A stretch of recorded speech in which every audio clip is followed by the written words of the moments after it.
صحبت امروز متوجه کسی است که دچار غم است،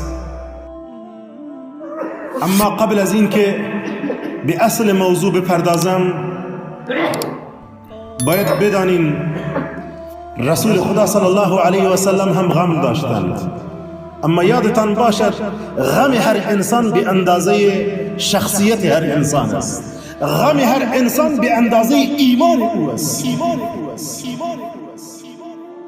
رسول خدا در غار محاصره بودند و بیش از 50 نفر از جوانان قبایل مختلف عرب جمع شده بودند و در جستجوی محمد رسول الله بودند و محمد رسول الله با یارش ابو بکر صدیق داخل غار تشریف داشتند. در این حالت که خطر مرگ است، ابو بکر میترسد بر بالای رسول خدا، یا رسول الله اگر اینها زیر پای خدا نگاه بکنن ما را میبینن. میدانین رسول خدا صلی الله علیه و سلم چی میگوید؟ یا ابا بکر ما ظنك باثنان الله ثالثهما لا تحزن ان الله معنا. ابو بکر چه فکر میکنین در مورد آن دو نفر که سوم آنها الله است؟ لا تحزن ان الله معنا. ابو بکر غمگین مباش که الله با ماست. لا تحزن، جمله‌ای که رسول خدا صلی الله علیه و سلم در آن لحظه گفتن الان از 1400 سال پیش در قرآن خوانده می شود. ثانی اثنین اذ هما فی الغار اذ یقول لصاحبه لا تحزن ان الله معنا. هنگامی که به یارش میگوید غمگین مباش ابو بکر، ان الله معنا، الله با ماست. یک جمله کوتاه با مفهوم بسیار وسیع. اگر قرض داری لا تحزن ان الله معنا، غمگین مباش الله با ماست. اگر در تنگنای شدید قرار دارید، اگر در مشکلات قرار دارید لا تحزن ان الله معنا، غمگین مباش الله با ماست. اگر میخواهید در طلب رزق و روزی هستید و مشکلات دارید لا تحزن ان الله معنا. اگر در طلب ازدواج هستید لا تحزن ان الله معنا. اگر اولاد ندارید لا تحزن ان الله معنا، غمگین مباش الله با ماست. روزی رسول خدا صلی الله علیه و سلم داخل مسجد میشوند، ناگهان میبینند یک شخصیت بزرگوار را به نام ابو امامه رضی الله تعالی عنه، این صحابی بزرگوار را میبینند در گوشه ای از مسجد نشسته است، پریشان، از چهرهش نمایان است که بسیار پریشان است. ابو امامه در این لحظه روز اینجا چی میکنید؟ ابو امامه نگاهی به رسول خدا صلی الله علیه و سلم میکند، میگوید یا رسول الله غمها مرا فرا گرفته است، قرضها از هر سمت و سوی مرا فرا گرفته است، قرض دارم یا رسول الله، غمگینم یا رسول الله. رسول خدا صلی الله علیه و سلم میگوید آیا چیزی به تو نشان ندهم که وقتی او را بگویید الله غمهایت را خلاص میکند، تو را از غمهایت خلاص میکند، تو را از قرضهایت خلاص میکند؟ میگوید چرا نه یا رسول الله صلی الله علیه و سلم.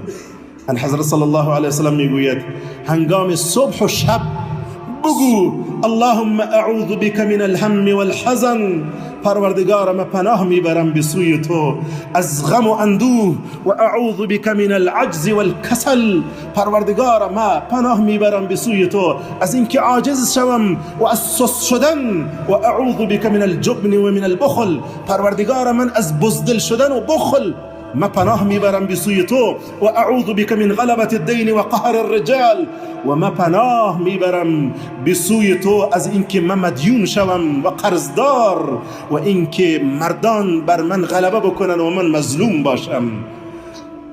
حضرت ابو امامه رضی الله تعالی عنه میفرمایند من این کار را کردم و الله سبحانه و تعالی بسیار در مدت بسیار کم همه قرضهای مرا و همه غمهای مرا از پیش من خلاص کرد. حتی در یک روایت میگوید والله من این دعا را صبح خواندم به شب نرسیده بودم که تمام غمهایم خلاص شد. سبحان الله. رسول خدا چه چیزی را میخواست به او تعلیم بده؟ این که برگرد به سوی خدا. فقط کافی است یک انسان بگوید یا الله و الله بگوید لبیک یا عبدی، بنده ام در خدمتم. شما کدام پادشاه را دیده این در روی زمین؟ کدام پادشاه را دیده این؟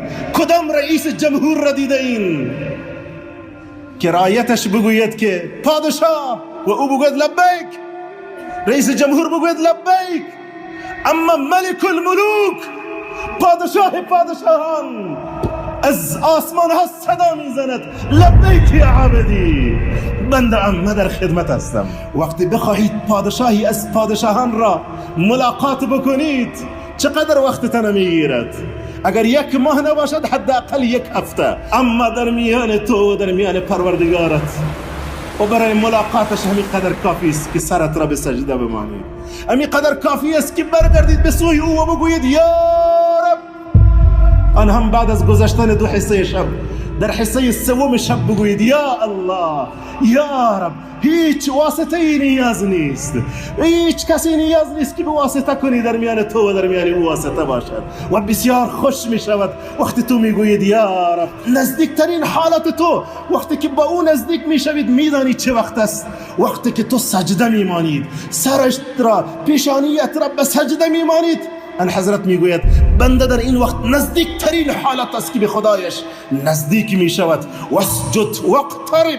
الله به پیامبرش میگوید پیامبر سجده کن و خود را به خدایت نزدیک کن. واسجد واقترب. این دستور به پیامبر است. رزق و روزی میخواهید سجده کن، اولاد میخواهید سجده کن، مال و منال میخواهید سجده کن، فرزند میخواهید سجده کن، دنبال حل مشکلات خود هستید سجده کن. برگرد به سوی خدایت. فراخی دنیا و آخرت را میخواهی سجده کن، برگرد به سوی خدایت. روزی یک انسان مشرک در مقابل بتش قرار میگیرد و دستایش را بلند میکند، میگوید یا صنم اغثنی، یا صنم اغثنی، ای بت به فریاد ما برس، ای بت به فریاد ما برس. در روایتی آمده است شب میگذرد، تاریک میشود، خسته میشود، تکرار میکند مرتب یا صنم اغثنی، یا صنم اغثنی، ای بت به فریاد ما برس، ای بت به فریاد ما برس. یک بار همینطور که چشمانش بسته می شود، یک بار به زبانش میاد یا صمد اغثنی. الله میگوید لبیک یا عبدی. اشتباهان و خطاان از زبانش میبراید یا صمد. صمد یعنی ذات بی‌نیاز. ملائکه میگوین پروردگارا این انسان مشرک و کافر است، به خطا گفت یا صمد. الله میگوید هرچند که به خطا گفته است اجیب دعوت عبدی، من اجابت میکنم دعای بنده ام را. و سپس میگوید هل فی الوجود، هل فی الوجود صمد و سوایی. آیا در کون، در تمام مخلوقات، در تمام موجودات صمدی غیر از من وجود دارد؟ ذات بی نیاز غیر از من وجود دارد؟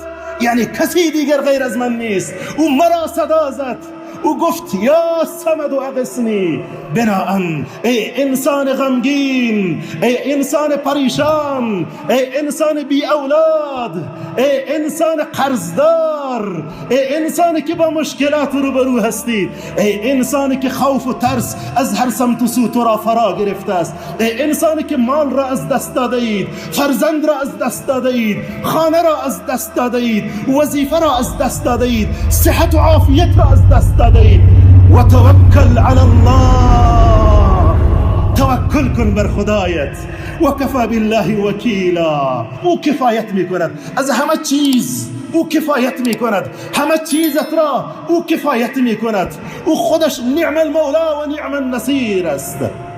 او بسیار خوب کمک میکند.